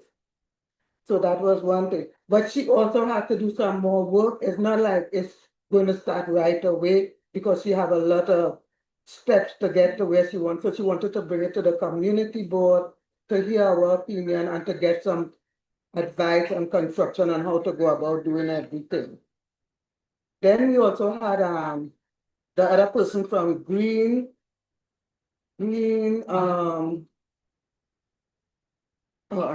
Book of Health, Leila Cole. This one is different because it deals with everything, and it's not like it's a building. They are already established. So with this one now, you could actually, they have specialties. You could go online. There's like a resource guideline to help people and so on. So she gave us some information, and we're supposed to get back to her, but her medical issues is dealing more with Black history, Black community, and what things that we're not able to get. So that's what she's mostly dealing with. You can see all the topics and whatnot about the health committee on the YouTube channel, and that's my report for tonight. Thank you very much. Let's move on to the license committee. You can't get it already. Good evening, everyone, again, before I forgot, it was a great year, great months, happy Pride, happy Father's Day related, happy, I was told it was great, Mermaid Parade, so we really great community represented by great people. So let me start by. License committee met for a new license application. 523 Brighton Beach Avenue, second floor. Ram Grove Pin Court, TBA Drunken Reefs Club. Committee approved it, but before we ask you to vote, the Thursday came, it says this amendment. So let me explain what amendments are reported. The applicant came asking for an approval for a entity 523 Brighton Beach Avenue, it's a corner of Brighton 6, second floor, full menu, but sport bar. So for some reasons, applicant asked for working hours on every day, 7 days a week, from 5 p.m. to 4 a.m. Okay, we said no. It's residential area. So discussion took place and stipulation was amended to Sunday through Thursday from 5 p.m. to midnight, and Friday and Saturday, 5 p.m. to 2 a.m. like everyone else in the area. And committee voted unanimously to approve. But next day, community board office got a from an applicant who asked if he can change hours of operation starting before 5 p.m. Because most probably when he had in mind 4 a.m., in his mind it was enough time. So he decided, he asked us to change, and stipulation was changed instead of 5 p.m. from 11 again, from 11 in the morning to midnight between Sunday and Thursday, and from 11 a.m. 2 o'clock in the morning, Friday and Saturday. Community board office send each and every committee member an email if we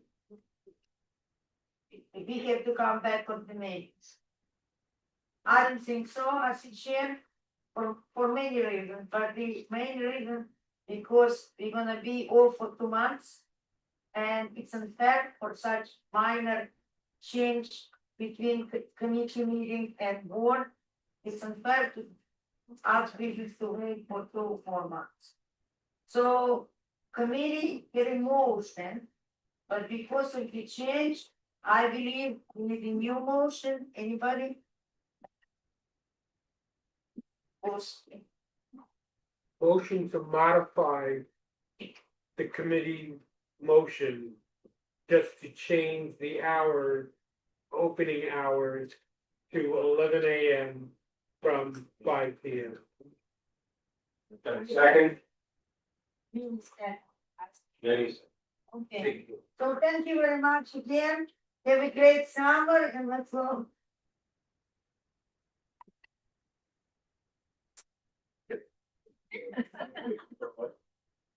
Okay. Yeah. Vote. Panera May. Yeah. Deborah Carter. Charlene Davis. Yeah. Rowena DeBelova. Yes. Jennifer Dublin. Alvin Ford. Yes. Selena Grant. Josh Graham.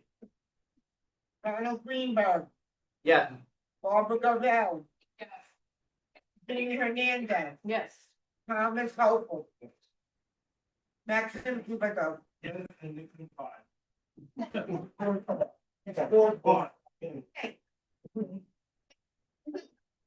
Jacqueline Johnson, yes. Yuri Krasny, Yes. Angela Kravchenko. Victoria Kugler. Yes. Brian Latornik. Yes. Melissa Mai. Elena Mockman. Yes. Eddie Makita. Yes. Vladimir Mayhew. Mark Burnick. Mark. Yeah. Christian Molieri. Yes. Maria Montalvo. Pat O'Brien. Yeah. Robin Patterson. Yeah. Nadja Piranakadova. Milagros Squillis. Dan Rakowski. Jeffrey Sanoff. Yeah. Mark De Los Santos. Fran Schwartz. Tatiana Siegel. Yes. Michael Silverman. Gillis Smalls. Marissa Solomon. Vladislav Spector. Andre Takomarov. Vanya Vasilevsky. Joanne Weiss. Yes. Annette Leslie. Yes. Svetlana Zelenskaya. Yes. Anya Shoslokin. She just ended the lunch. Back in the back. Vanya, yes or no, Vanya? Yes or no? Yeah.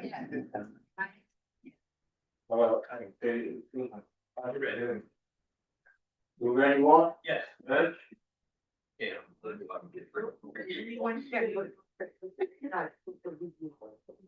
Okay. Okay, the nominating committee, after several recounts, because we lost track with each other, but we all agree. Robin got 12. Jeff got 30. Jenny got 24. Joanne got 19. Your terms start July 1st. And congratulations, and sorry to the ones who didn't win, but thank you for participating. Well, important when you participate. Thank you. Thank to all my fellow nominating committee members. Oh, I said, Robin Harrison got 12, Jeff Sanders. Yes. Okay, so the new officers will still be, I'm sorry. Jeff Sanoff and Jenny Hernandez will be first vice chair, and of course, Christian, the other three that had no unopposed.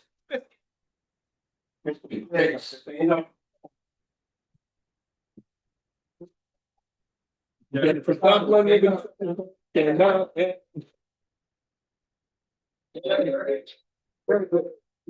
the back here. Just want to thank everybody for your votes. It's been a pleasure for the last few years. And I promise to give everybody and listen to everybody. You have my number, call me, text me, email me. My phone is there till midnight, okay? And I Sheila? Oh, no, we're not. 1 minute, 1 second. 1 minute, 1 second. Okay, I just wanted to thank the Milagros. They did a wonderful job, Milagros. Thank you. Mary? The best treasurer, Mary is the best treasurer. And. Sure, yeah. Sorry, I'll go back. Again, for chair, Robin Carson got 12, Jeff Sanoff got 30. For first vice chair, Jenny Hernandez got 24, Joanne Weiss got 19. And the other 3 positions were unopposed. Is that in, I'm sorry, did that? Oh, somebody checked both and the consensus was that part, the vote was not valid. The other position was valid. But one of the places somebody put checks for both chairs. That's the reason they don't And I match. want to thank also Angela Kravchenko, the first vice chair. I want to thank Linda Harrison. Please stand up.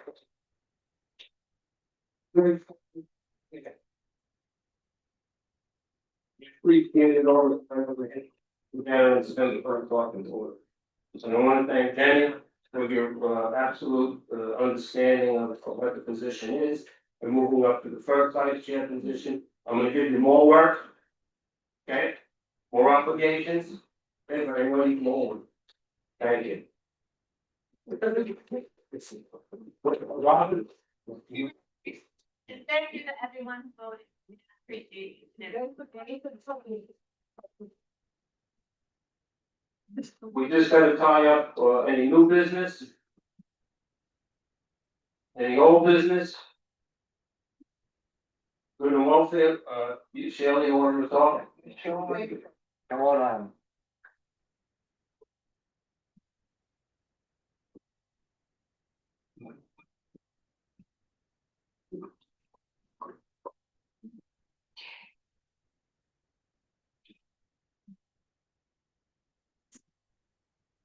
Good evening, everyone. With all these elections going by and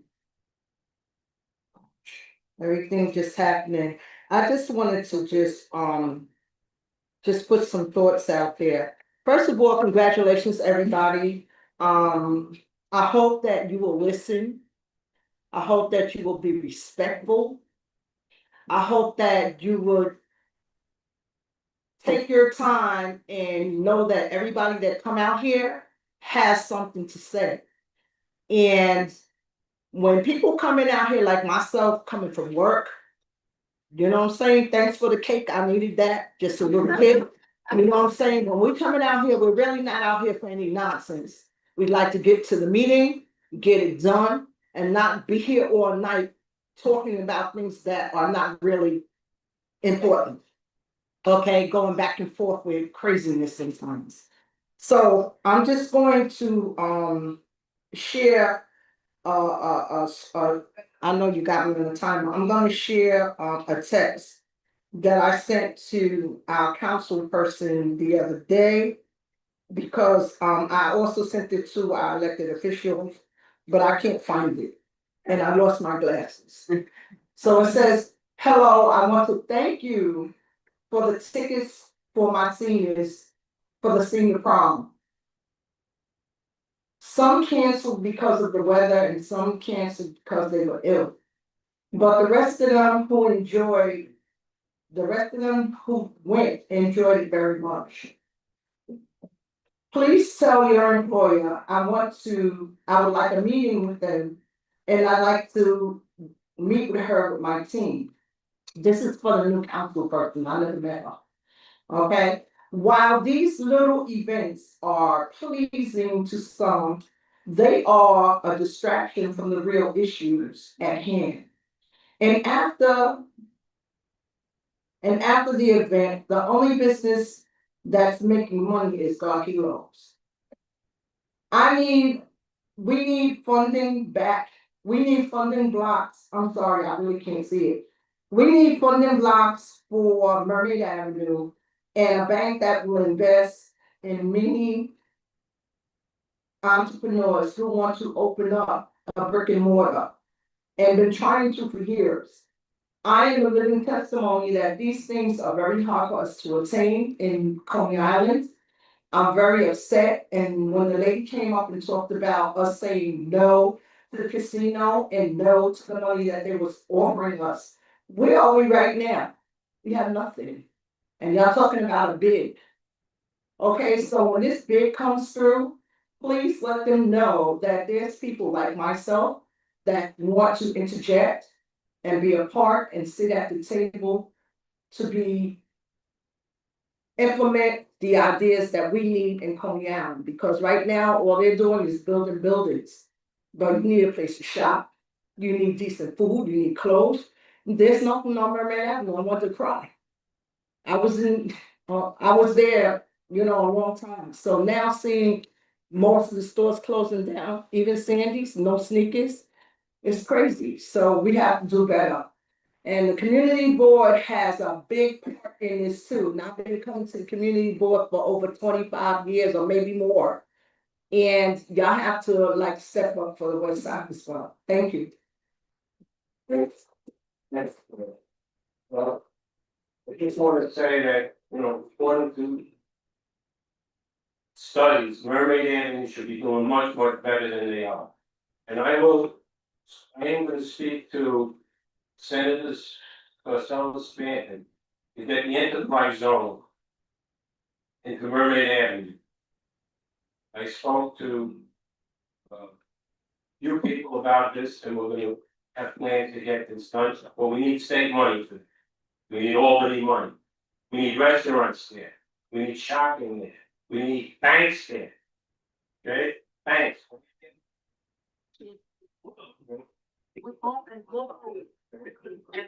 Well,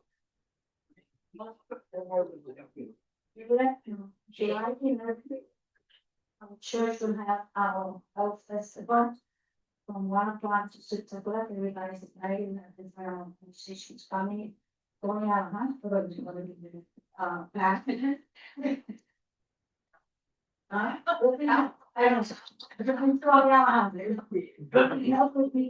so everybody's invited to please find them. Have a wonderful, blessed summer, and congratulations to the new board. thank you very much. Thank you. Hey, Melissa, no. Yeah, I would just like do two announcements on behalf of the Red Cross. Just a reminder that I'm a liaison for the American Red Cross here for the District 13. I just want to remind the community that drowning remains a leading cause of death among children in the United States. Prevention, education, and awareness are key to saving lives.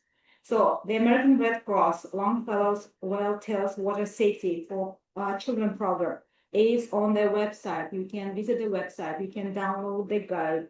And this program is a valuable tool for families, educators, community organizations, and youth leaders to promote water safety. Don't forget, we are the coastal neighborhood. So my second one is we continue through the hurricane season, and it is also important to stay prepared and informed. The American Red Cross provides resources to help individuals and families. How to make plans to stay safe, prepare for possible evacuation, learn how to shelter safely. Also, you can find all this valuable information on the www.redcross.org. Thank you. I put the lifeguards, not the rest of Melissa May. They're part of it. Well, they are part of it, because the lifeguard are part of the business. No, they're not.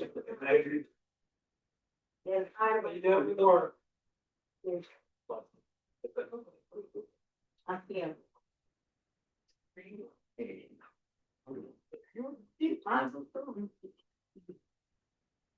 Sorry.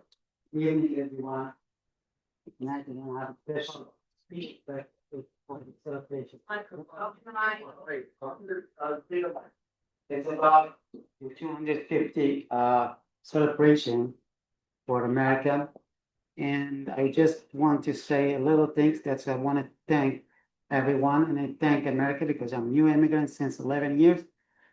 I just came to New York, and actually New York gave me the big chance in my life to be seen and to be here. And one of these chances to be here in this community board. And for tonight, I just have a little things that you may like to share it with me. Maybe it's about New York, so it takes a few seconds. What I wrote is, New York, we need to talk. New York, we need to share a coffee. Please, can we become a friend? I'm alone. New York is a lonely city. New York is not easy going. I love it, but she's still thinking. I need it, but she may not. I care about her, and she cares about her too. New York is not easy to be satisfied. It's like wild, selfish, beautiful woman. But I love her. And I love America. And I love everything in America. And I love Brooklyn. And I love New York. Thank you very much for this.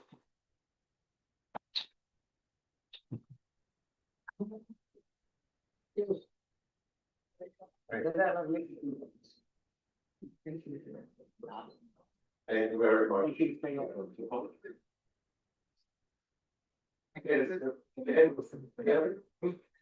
I just want to respond to what you were saying.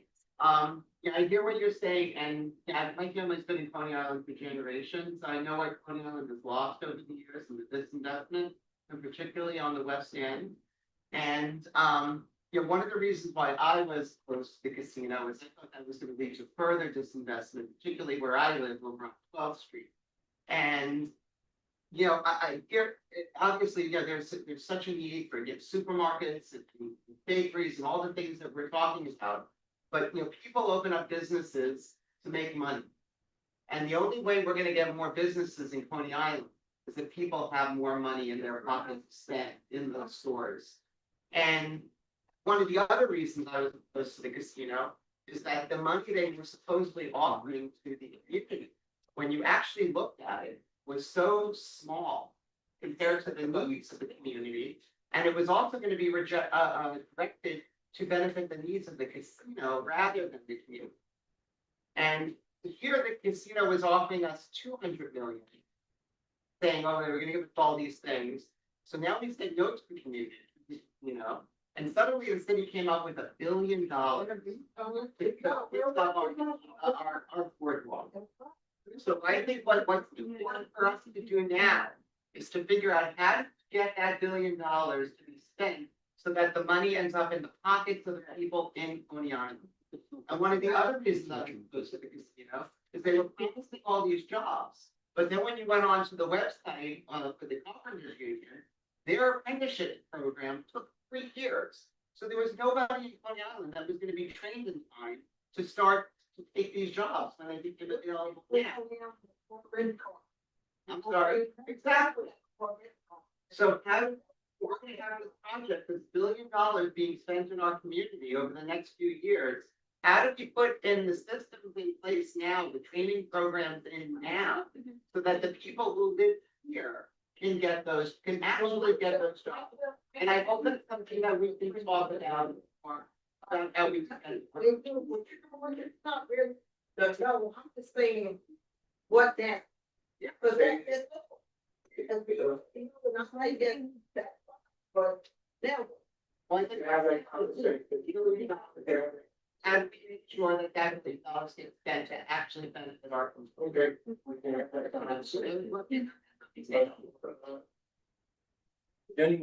Anyone just say something? And I think we'll wrap it up, right? I didn't want to leave without saying thank you for your vote. I really appreciate you all. I'm committed to serving our community the best way that I can. So thank you again from the bottom of my heart. You know, congratulations for the newly elected office. And Jeff, I'm ready. Bring it on. We're doing speaking aisle. Okay, good evening, have a safe summer, thank you very, very much. Stay safe out there. Roll call. Okay, good. You're out. Celine.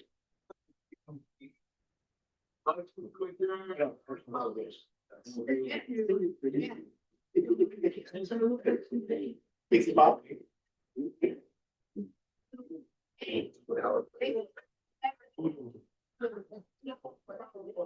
I'm fine.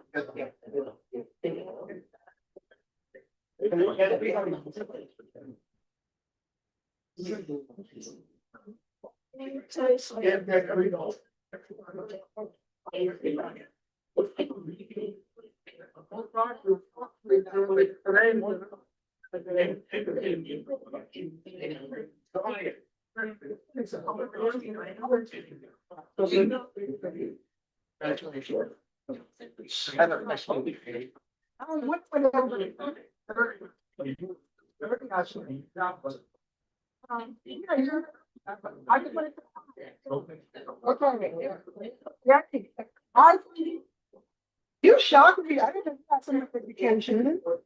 You've been live since? All webinars. And forensics? I do the honor.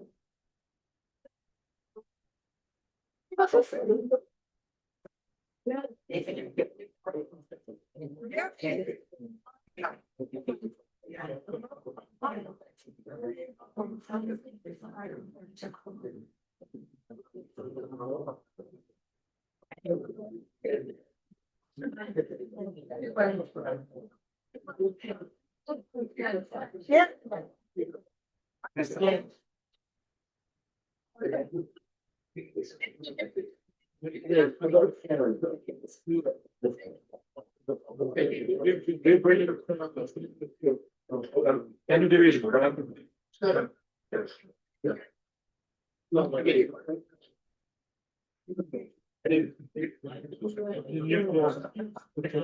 Congratulations. In your re-election, your first full official full-time role.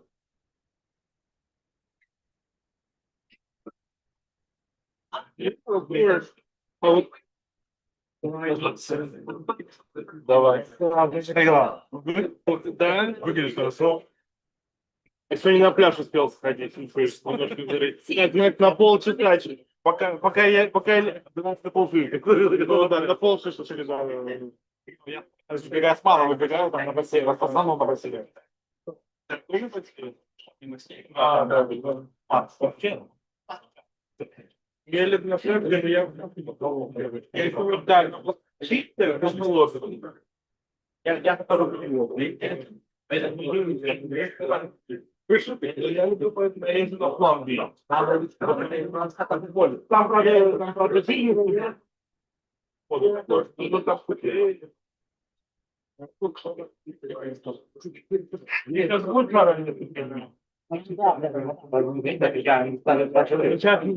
2 дня был стерв, поэтому вода попробуйте. Она играет. Происходит, да не вот. Я не такой все время. Знаешь, как человек говорит, когда он second bullshit? Знаешь, что говорит? Third. Знаешь, second. Нормально. Да, правильно. Это не специально, понимаешь, или не специально. Вот second. Ну, постараюсь. Чай вот так вот бегите. Да, глаза выдают, больше наложить.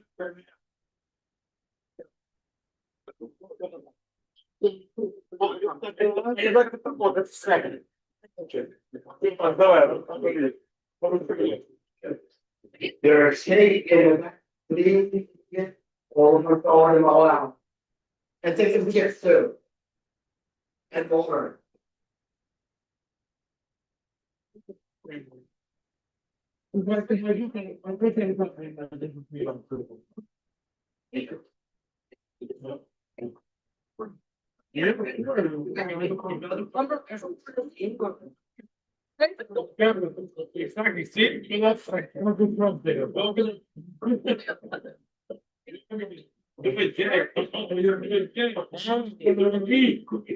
We're doing celebration dance, so. Thank you so much. Thank you. So proud of you.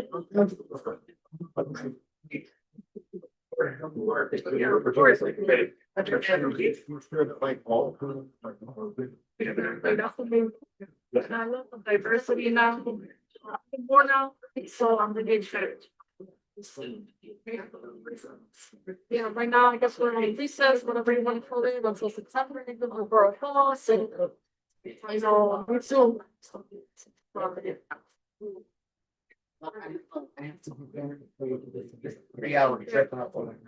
There's a Peter Second of Babies. Supporting housing unit of evidence for taking our programs out. Contact them. And it's still on. Basically, after a high school, but. They're always running. So. I know. Go down with your off. Hey. So down.